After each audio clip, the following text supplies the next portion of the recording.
Hello friends, నేను శరణ్యాని. ఇవాళ ఒక చిన్న స్టోరీ చదువుకుందాము. పేరు ఇలవేల్పు, రాసిన వారు మీనా ముక్తేశ్వర్ గారు. ఇక కథలోకి వెళ్దాము. గుడిమెట్లు దిగుతున్న యశోదాకు చాలా ఇబ్బందిగా ఉంది. వయసు 60 దాటింది. పక్కనే ఉన్న మనవరాలు గీత నవ్వుతూ, నానమ్మ, ఈ వయసులో ఇన్ని మెట్లెక్కి దేవుని దర్శించాలా అంది. నా దేవునికి నాకు శక్తి ఉన్నంత వరకు ప్రసాదం ఏదో ఒకటి పెట్టి రావాలే అంది నవ్వుతూ. పెట్టాలి కానీ నీ కాలు సహకరించాలిగా అంటూ చిన్నగా ఇంటి దారి పట్టారు నానమ్మ మనవరాళ్ళు. యశోదమ్మకు 4 పిల్లలు, అందరూ అబ్బాయిలే. చూసేవారికి చిత్రంగా అనిపించేది. చూడటానికి పిల్లలే పెద్దవాళ్ళ అనిపిస్తారు అందరూ. ఆ మాట అని నవ్వుకుంటారు. కాకుంటే ఈ మధ్యనే మోకాళ్ళ నొప్పులు వచ్చి ఇబ్బంది పడుతుంది యశోద. పిల్లలు 4తో ఈ రాజాపురం చేరింది. భర్త లేక ఒంటరిగా. కానీ రాజాపురం వాళ్ళు యశోదమ్మని బాగానే ఆదరించారు. చేపలు అమ్మే వృత్తిని ఆమెకు అలవాటు చేశారు. అలా కాయకూరలు అన్ని రకాలు అమ్మడం నేర్చుకుని పిల్లలను జాగ్రత్తగా పెంచుకుంది. పిల్లలు 4 చిన్నవాళ్ళే. మా ఊరు చేరేసరికి పెద్దోడు రమణకు 5 ఏళ్ళు ఉంటాయేమో. మంచి మనసు కలది వాగులమ్మ. యశోదపై చెడు కన్ను పడకుండా కాపు కాసేది. ఇంత చిన్న పిల్లలు సంవత్సరానికి ఒకరిని కన్నావా ఏం? కట్టుకున్నవాడు ఎంచక్కపోయాడు. ఎలా పెంచుతావే ఈ పిల్లలనని ఆమె అన్ని రకాలుగా సహాయంగా ఉండేది. చాలా కష్టపడేది. యశోద జరిగిన కాలం తలుచుకుంటే ఇంత శ్రమ ఓర్చింది నేనేనా అని అనుకుంటుంది. అదృష్టమేమో కానీ రాజాపురం జనాలు యశోదను బాగానే ఆదుకున్నారు. 4 పిల్లలతో ఒంటరిగా ఉండడం చూసి వారికి జాలి వేసేది. అందుకే తమ మనిషిలాగానే శ్రద్ధగా ఆమెకు గవర్నమెంట్ ఇచ్చే ఇల్లు అన్నీ అందరితో పాటు ఆమెకు వచ్చేలా చేశారు. ఏమే యశోద, ఇంతటి అందగత్తవి, ఎండకన్ను పడితే కందిపోయే ఛాయని కష్టం చూడలేమని బాధపడేది వాగులమ్మ. అసలు నీకు చిన్న వయసులో పెళ్లి చేశారా ఈ బాధలు పడటానికని ఉసూర్మనేది. యశోద భర్త ఫోటో చూసి ఇంతోసి అందగాడికి నిన్నట్టా ఇచ్చారని వాపోయేది. నవ్వి ఊరుకుంది యశోద. అలా పిల్లలను గవర్నమెంట్ స్కూల్లో చదివించేది. శ్రద్ధగా పట్టించుకునేది. పెద్దోడు మాత్రం రైస్ మిల్లోకి పనికి వెళ్ళేవాడు. తల్లి కష్టానికి వాడు కష్టపడి కుటుంబాన్ని పైకి తేవాలనుకున్నాడు. అలానే శ్రద్ధగా కష్టపడి రమణ ఈ రోజుకి రైస్ మిల్ ఓనర్ అయ్యాడు. గోవింద, ఆనంద్ కవలలు చదువుకుని పట్నంలో చిన్న గవర్నమెంట్ ఉద్యోగాలు సంపాదించుకున్నారు. ఆఖరివాడు వెంకట్. వాడి అదృష్టం మాస్టర్ గారే అన్నీ పట్టించుకుని పెద్ద చదువులు చదివించారు. ఆయన సొంత ఖర్చులతో ఇతర దేశం కూడా పంపారు. వాడు మంచి హోదాలో ఉంటూ అన్నలకు అమ్మకు అన్నీ పంపేవాడు. అలానే 4 స్థలాలు కొంది యశోదమ్మ. ప్రస్తుతానికి అందరికీ పెళ్ళిళ్ళు అయ్యి పిల్లలంతా ఆనందంగానే ఉన్నారు. సెలవులకు వచ్చి వెళ్తుంటారు. ఆ ఊరితో ఉన్న అనుబంధం వల్ల యశోద అక్కడే ఉండిపోయింది. వాగులమ్మది యశోదది విడదీయరాని బంధం అయ్యింది. రమణ పెళ్ళయ్యాక అతను పట్నంలో స్థిరపడిపోయాడు. తల్లిని తమతో రమ్మన్న యశోద ఆ గోవిందరాజస్వామిని వదిలి నేను రానంది. పిచ్చి అమ్మ, నీకు భక్తి ఉండవచ్చు కానీ ఇంతలాగా నా అందరినీ కష్టపడి పెంచావు. ఇప్పటికైనా ఆనందంగా గడపవచ్చుగా. దేవుడు పట్టణంలో లేడా అంటూ పిల్లలు గోల్ చేసినా వెళ్ళలేకపోయింది.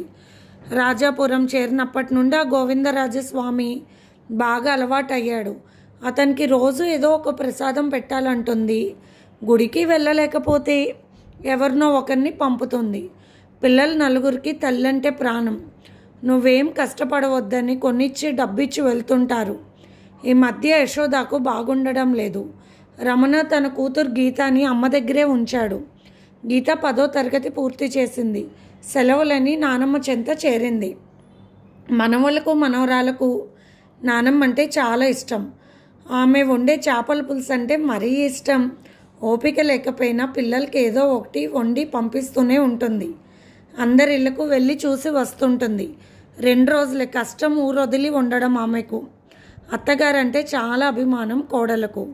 ఈ పిల్లలను ఒంటరాడది ఎలా పెంచిందో అని గర్వపడతారు ఆమెను తలుచుకుని.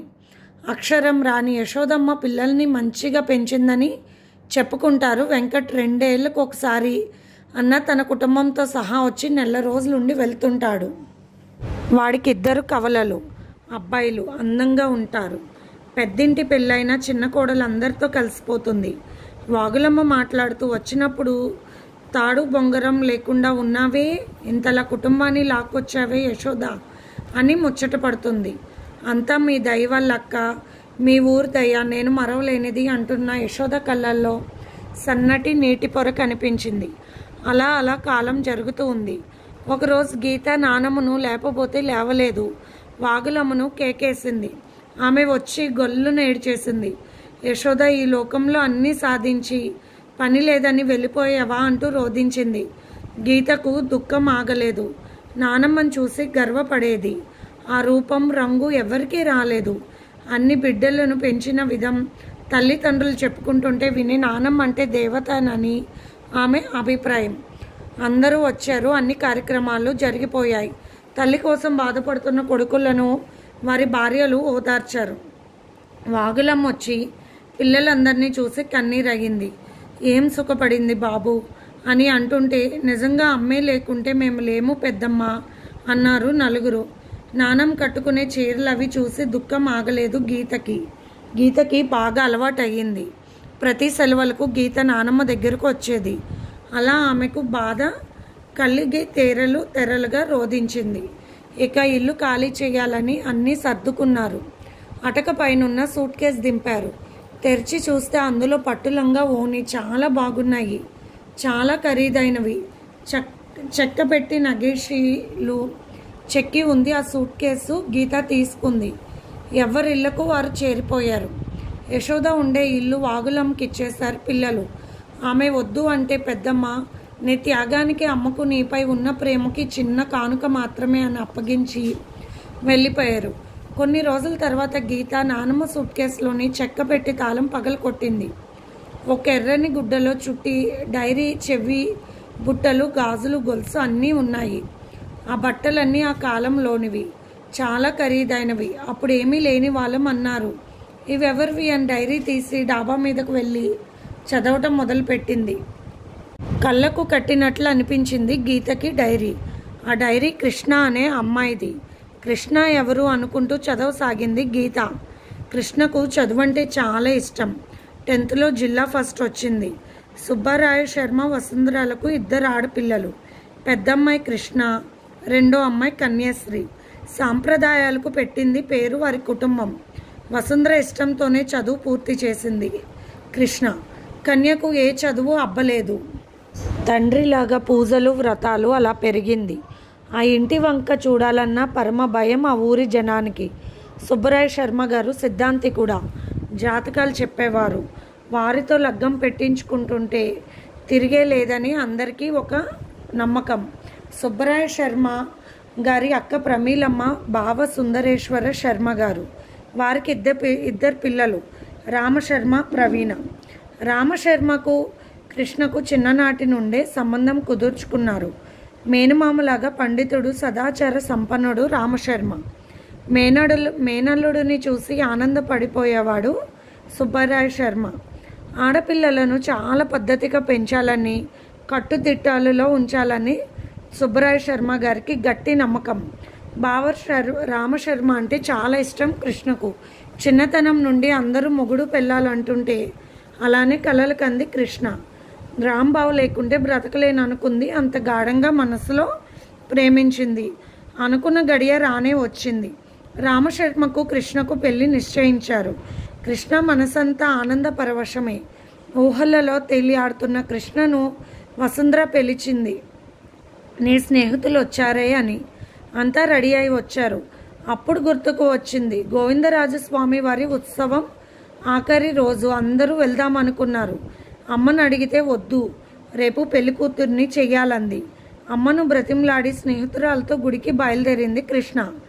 రామాపురం నుండి ఏర్ దాటితే గోవిందరాజస్వామి వారి గుడి. అందరూ సందడిగా పడవెక్కారు. పట్టులంగా ఓణిలో చాలా అందంగా ఉంది యశోద కృష్ణ. స్నేహితులందరూ తెగ మెచ్చుకున్నారు. నీ అందమే అందం కృష్ణ అని. మురిసిపోయింది. మెడలో ఉన్న డాలర్ చాలా బాగుందని స్నేహితురాలు అంటుంటే, ఇది అమ్మది, నేనే వేసుకుంటా అని గొప్పగా చెప్పింది. అలా కిలకిల్లాడుతూ నవ్వుతున్నారు స్నేహితులంతా. ఒక్కసారిగా ఏరు పొంగినట్టయి పడవ తిరగబడింది. అంతా చల్లా చెదురైపోయారు. ఏరు మధ్యలో పడవ మునిగింది. కృష్ణకు తెలివొచ్చేసరికి ఎక్కడో ఉంది. చాలా చీకటిగా ఉంది. ఎక్కడో అర్థం కాల. పక్కనే మంట వేసుంది. ఎదురుగా ఎవరో చేపలు పట్టుకునే వాడిలా ఉన్నాడని అయోమయంగా చూస్తూ అప్పుడు గుర్తుకు తెచ్చుకుంది. అవును, పడవ ఏరు దాటుతుండగా మధ్యలో మునిగింది. నేను ఎక్కడున్నాను అని అడిగింది. నువ్వు నా చేపల వలలో చిక్కి వచ్చావు. ఎక్కడి నుండి వస్తున్నావు అన్నాడు రంగడు. ఆశ్చర్యపోయింది. మాది రామాపురం అని జరిగినదంతా చెప్పింది. ఇంటికి వెళ్ళాలని అంది కృష్ణ. అది సరే కానీ నీకు మెలకు వచ్చేసరికి చాలా సమయం పట్టింది. ఇదిగో ఆ చెట్టు పసరు వాసన చూపించా. నీరంతా కక్కించాయి. మంట వేస్తే ఆ వేడికి ఇప్పుడు తెలివొచ్చింది నీకన్నాడు రంగడు. కృష్ణకు భయం కంగారు కలిగింది. తండ్రి ఏమంటాడో అసలు నేనేమయ్యాను అనుకుంటారో, బావకు తెలిసి బాధపడుతున్నాడో, మా చెల్లి అల్లాడుతున్నారో అని ఆలోచిస్తూ కన్నీరు పెట్టుకుంది కృష్ణ. అరరే ఏడవ కమ్మి, నేను మంచివాడిని, నేను మీ ఇంటికాడ దిగపెడతా అన్నాడు రంగడు. వెళ్దామంది కృష్ణ. అమ్మో, ఈ రేతిరికాడ ఏరు చూసావా, పోటు మీద ఉంది అన్నాడు రంగడు. పాపం ఆకలి వేస్తుందా, చేప కాల్చివ్వనా అన్నాడు రంగడు. అసహ్యంగా చూసింది కృష్ణ. ఏమీ వద్దు, ఆకలి అస్సలు లేదు అని అంది కృష్ణ. సరేలే అమ్మా, ఈడే కునుకు తీయి, మా గూడెంకెళ్ళినా ఎవరు నువ్వని గోల్ చేస్తారు. అయినింటి అమ్మివిలా ఉన్నావు అని కొబ్బరాకులు పరిచాడు ఇసుకలో. కృష్ణకు సూర్యుడు వచ్చేదాకా నిద్ర పట్టలేదు. చీకట్లో ఏమైనా వస్తాయా అన్న భయం కన్నా తన జీవితంలో వచ్చే చీకటి గురించే భయపడిపోయింది కృష్ణ. రంగడు పద అమ్మి అంటూ బయలుదేరి రామాపురం చేరారు. అప్పటికే ఊర్లో జనం సగం పోగై ఉన్నారు కృష్ణ ఇంటి దగ్గర. కృష్ణను చూడగానే వసుంధర పరుగున రాబోయింది. ఆగు అని హోంకరించారు సుబ్బరాయ శర్మ గారు. నానా అని కృష్ణ అంటుండగానే ఆపు, నోరెత్తకు, చంపి పారెత్తా అన్నాడు సుబ్బరాయ శర్మ. పరువు ప్రతిష్టలను, వంశగౌరవాన్ని మంట కలిసావు అని తిట్టుపోశారు. అందరూ అలానే చూస్తూ ఉన్నారు. బావ ముఖంలో ఏమీ కనిపించలేదు. అవును, మామకు తగ్గ అల్లుడు అని అనుకుంది కృష్ణ. పక్కన ఎవరో మాట్లాడుతూ ముగ్గురు చనిపోయారు, మీ అమ్మాయితో కలిసి ముగ్గురు బ్రతికారు అని చెబుతుంటే నా కూతురు చచ్చిపోయిందిగా అన్నాడు సుబ్బరాయ శర్మ. కృష్ణ భయంగా చూసింది తండ్రి వైపు. కూతురి వంక చూడనైనా లేదు సుబ్బరాయ శర్మ. రామశర్మ అయినా చూడలేదు. తప్పేమీ లేకుండానే నిస్సహాయంగా నిలబడిపోయింది కృష్ణ. రంగడు మాట్లాడుతూ కృష్ణ తనకు దొరికిన విధానం అన్నీ చెప్పాడు. అందరూ అదో మాదిరిగా చూశారు. ఏమీ లాభం లేకపోయింది. బ్రతిమాలబడు పడ్చి చేదరించుకున్నారు సుబ్బరాయ శర్మ గారు. వసుంధర గారు ఏదో చెప్పబోతే వంత పాడేవాళ్ళు దానితో బయటకు పొండని గట్టిగా అరిచాడు. నాన్న, ఒక్కసారి నా మాట వినండి అని ధైర్యం తెచ్చుకుని అడిగింది కృష్ణ. చూడనైనా లేదు సుబ్బరాయ శర్మ. వసుంధర కొంగు అడ్డం పెట్టుకుని రోధించసాగింది. శ్రీకన్య బిక్కమొహం వేసుకుని అక్కను చూడసాగింది. జనం అందరిలో సుబ్బరాయ శర్మ మాట్లాడుతూ నా చిన్న కూతురికి రామశర్మకి పెళ్ళి అదే ముహూర్తానికి అని చెప్పి వెళ్ళిపోయారు. కుప్ప కూలిపోయింది కృష్ణ. సాంప్రదాయాలు, చాదస్తాలు, అహంకారాలు ఊపిలో కృష్ణ పరిస్థితి కూలిపోయింది. అక్కడున్న అందరూ కృష్ణను ఒక పురుగును చూసినట్టు చూస్తున్నారు. తప్పనిసరి పరిస్థితిలో చేసేదేమీ లేక రంగడితో బయలుదేరింది కృష్ణ.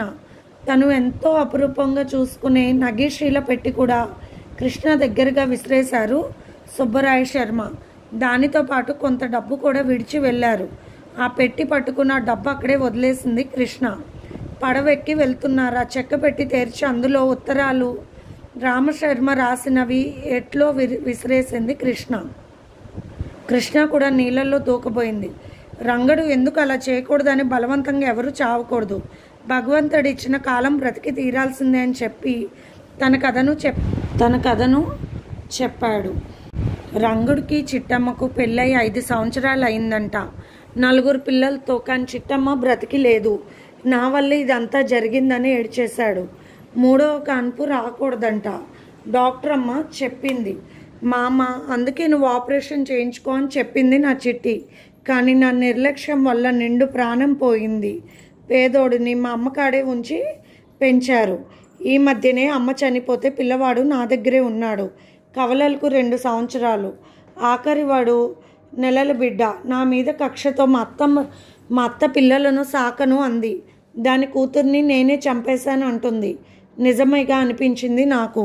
ఊహ తెలిసిన పెద్దోడు మా అమ్మ దగ్గరే ఉండడం వల్ల తల్లి ఎవరో అతనికి సరిగ్గా తెలియలేదు. తల్లి చనిపోయిందని కూడా తెలియదు పిల్లలకు. పసికూనలతో నేనే అవస్థ పడుతున్నా అంటూ తన గోడును చెప్పుకుంటూ కన్నీరయ్యాడు. అది విన్న కృష్ణ అమ్మో ఎంత మూర్ఖపు మనుషులని బాధపడింది. మొరటుగా ఉన్న మంచివాడే రంగడు. ఎవరికి అపకారం చేసే మనసే లేదు. అన్నీ తెలిసిన మూర్ఖులు నిజం తెలుసుకోకుండా నన్ను దిక్కులేని దాన్ని చేశారు. ఏ చదువు సంధ్యలు లేకున్నా రంగుడే నన్ను కాపాడాడు అని మనసు రాయి చేసుకుని రంగడు వెనకాల నడిచింది కృష్ణ. వారి గుడిసెలకు తీసుకువెళ్ళాలని ముతక చీర ఒకటి కొని కట్టుకోమన్నాడు. దారిలేని కృష్ణ అలాగే చేసింది. అందరూ ఎవరు అని అడిగారు. నా మడిసిలే అని చెప్పాడు రంగడు. అసలు సంగతి ఏంటి అని అడిగితే కృష్ణ తను దిక్కులేని దానని చావటానికి నీళ్ళల్లో పడపోతే తీసుకొచ్చాడని చెప్పింది. అందరూ మాట్లాడుకుని పసుపు తాడు కట్టు, అప్పుడైతే ఏ గొడవ లేదన్నారు పెద్దలు. అదే సమయానికి రామశర్మ పెళ్ళైపోయింది. అది తలుచుకున్న కృష్ణ అలాగే అని తాళు వంచుకుని తాళు కట్టించుకుంది. ఒక రకమైన కక్షతో అసహాయ పరిస్థితుల్లో చావటానికి ధైర్యం చేయలేని పరిస్థితుల్లో కృష్ణ ఉంది. ఎంత చదువు లేకున్నా నాగరికత లేకున్నా కృష్ణకు కేవలం రక్షణ కల్పించాలని తప్పని స్థితిలోనే తాళి కట్టాడు రంగడు. అంతే, 4 పిల్లలకు తల్లయింది యశోద. తన పేరులో తనకిష్టమైన కృష్ణను చంపేసింది. యశోదాగానే మారిపోయింది. కన్నతల్లి కూడా 4 పిల్లల్ని దగ్గరుండి పెంచలేదెప్పుడు. ఆ 4 పిల్లల్ని బాగానే సాకేది యశోద. యశోద కష్ట సమయంలో రంగడు తనకు ఆదుకున్నందుకు ఆమె బాధ్యత అది అనుకుంది. తన మనసుకి ఒక గిరి గీసుకుంది. కాలక్రమాన అలవాటయ్యింది. నానమ్మ దగ్గర పెరిగిన రమణ యశోదనే అమ్మ అనుకున్నాడు. అంత వివరం తెలియని 3 పిల్లలు అమ్మ అని యశోద చెంతకు చేరిపోయారు. పిల్లలను రాను రాను ప్రేమగా చూసేది. రంగడిని చూస్తే ఆశ్చర్యం వేసేది యశోదకు. నీతులు చెప్పిన పెద్దవాళ్ళందరూ తప్పులు చేసిన వాళ్ళే కానీ చెరువులోనే ఉన్న చెంతకేనాడు రాని రంగడి నిజాయితీ యశోదకు బాగా నచ్చింది. కాలక్రమాన రంగడిని కూడా బాధ్యతగా చూసేది. ఏ బంధాలు లేకపోయినా అందరికీ వారు భార్యాభర్తలు. అలా 6 నెలలు జరిగిపోయాయి. యశోద పాపం నీస్ అంటే తెలియకపోయినా పక్కవారి ద్వారా నేర్చుకుని పిల్లలకి రంగడికి ఇష్టమని చేపలు వండేది. తను కూడా ఎప్పుడూ తినలేదు. రోజులు కాలానుగుణంగా జరిగిపోతున్నాయి. ఇంతలో మరొక బాధ. రంగడు వేటకెళ్ళి సముద్రంలో పడి మరణించాడు. విచిత్రంగా కన్యగానే ఒకరికి భార్య అయ్యింది, బిడ్డలకు తల్లి అయ్యింది, విధవయ్యింది. యశోద పరిస్థితి అయోమయం అయ్యింది. ఆమె అందానికి కొందరికి చెడు బుద్ధి పుట్టింది. రంగడు అప్పు ఉన్నాడని ఇల్లు స్వాధీనపరుచుకున్నారు. తెల్లవారితే వారు తన జీవితాన్ని ఎలా చేస్తారని ఊహించిన యశోద ఒక పెద్ద ఆమె సలహా మేరకు రాజాపురం పారిపోయింది. అలా యశోద జీవిత చిత్ర విచిత్ర మలుపులు తిరిగి కన్యగానే అన్ని బంధాలను భుజంపై వేసుకుని బ్రతికింది. అంతా చదివిన గీత వెక్కి వెక్కి ఏడ్చింది. అందరికీ చదివి వినిపించింది.